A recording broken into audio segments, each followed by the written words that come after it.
Let's get back to looking at some examples where we have to algebraically manipulate, and we're not just dividing by a. In example 8, we have an integration of natural log divided by x times dx. Or we want to integrate natural log of x over x with respect to x. Let's go ahead and do this one. In this situation, I need to figure out what my u is. I know that earlier we said a lot of times when you have a polynomial in the denominator, we want to make that our u. However, anytime we make u equal x, that's not a really good substitution. Moreover, we also have a natural log lying around. And when you have a natural log lying around, a lot of times you would like to set that be your u in substitution problems. In particular, the reason why this is nice in this problem is that when I take the derivative of u with respect to x, I simply get 1 over x. In other words, that denominator of x here can be factored out and put with the dx. That means my differential exchange can be du equals 1 over x times dx. Let's go ahead and rewrite this integration problem and then do the substitution.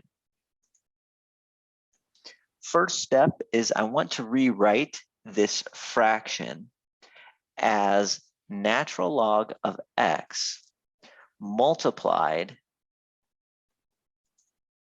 times 1 over x.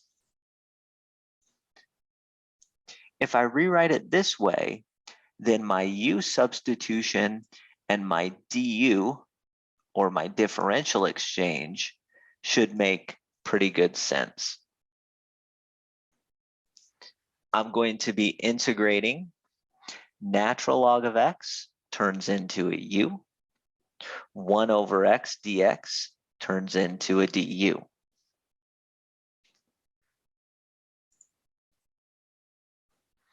When we integrate u, this is a u to the first. So I would get 1/2 times u squared plus c. This is just polynomial integration.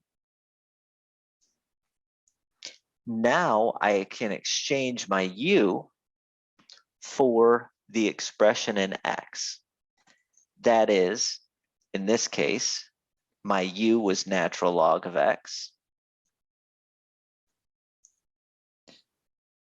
So the antiderivative is going to be 1/2 times the natural log of x squared plus c. That's how this problem is done.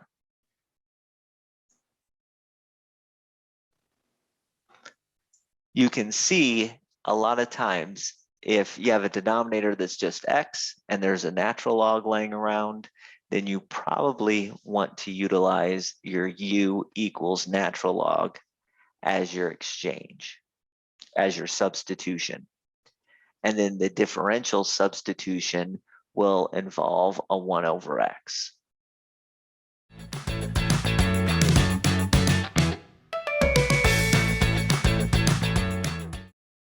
Here's another example that uses substitution, but does so in a fairly unique way. Not all substitution is going to work out as nicely and easily as our previous examples. Here we have a square root of x minus 4 multiplied times an x, and we're integrating that with respect to x. This looks very similar to one of the problems we did earlier, namely this one. And it's going to start out the same as this one.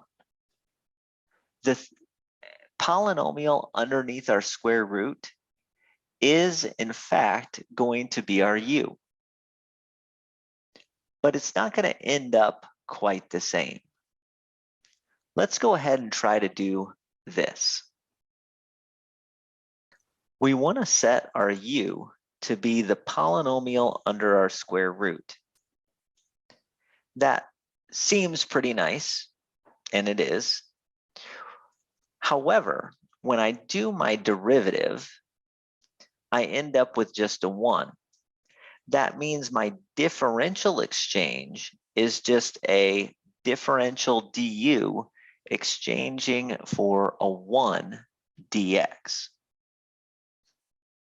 We look at this integration, and you may start just substituting right away.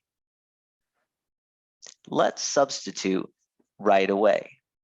The x minus 4 would get replaced with a u. The dx would get replaced with a du. But we have this extra x out front there. That's troublesome in this case and in all cases. We don't want to have a mixing and matching of our variables that we're going to integrate with respect to. So how do I end up getting rid of that x? Well, here's the trick.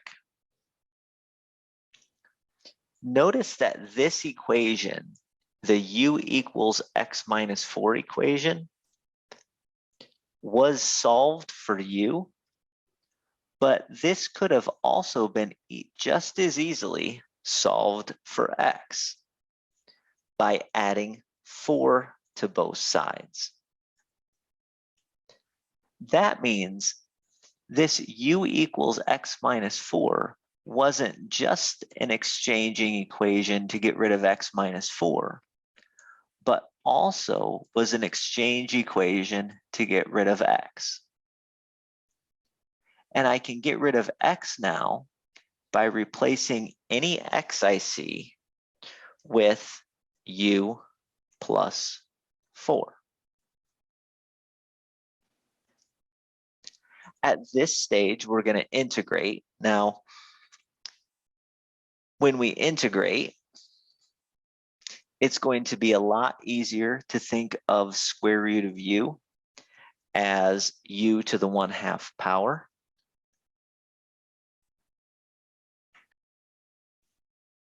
Then, before I integrate, I want to make sure that I've distributed and made everything I can as simple as I can. U to the 1/2 power distributed in here would be u to the 3/2 power, or I could just say 1.5, that's fine, plus 4 times u to the 1/2 power, or I can just say 0.5, that's okay too, integrated with respect to u.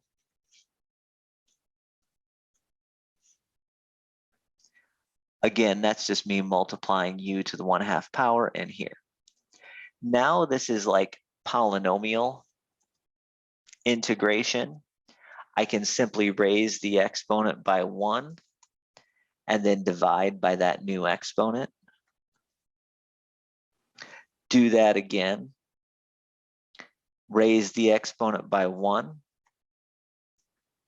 and then divide by that new exponent. Once I have this expression as my antiderivative, or my class of antiderivatives, now I can back substitute 1 over 2.5. U is x minus 4 plus 4 over 1.5 times x minus 4 to the 1.5 power plus c. So there you go. Now Moodle may ask you, it may be okay with decimals. If Moodle's okay with decimals, you could leave this as your final answer.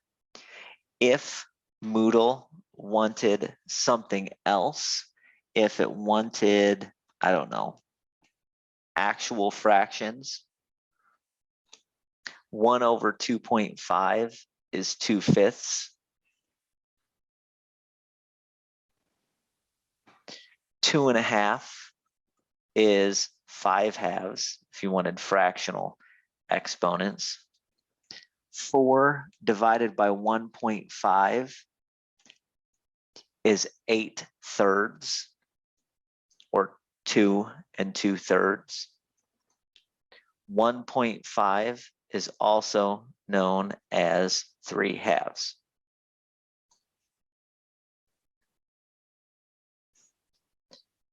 Either way, if you want the decimal form or the improper fraction form, these are both the exact same things, just we have to be careful of which one Moodle asks me for.